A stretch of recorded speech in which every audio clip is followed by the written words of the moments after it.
বাংলা আমাদের একটা বর্ণ সুন্দর হলে চারটা বর্ণ সুন্দর করতে পারবো।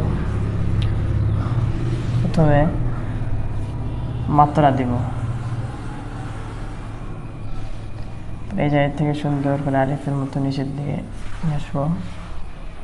এই জায়গা থেকে নিচে, এই জায়গা থেকে ধরে সোজা নিচ থেকে উপরের দিকে উঠাবো। অন্তস্থ জ, অন্তস্থ জ থেকে আমরা অন্তস্থ অ লিখতে পারবো। বিন্দু লাগিয়ে দিলে অন্তস্থ অ। অন্তস্থ অ থেকে মূর্ধন্য স, এটা আমরা এইভাবে লাগিয়ে দিই, মূর্ধন্য স।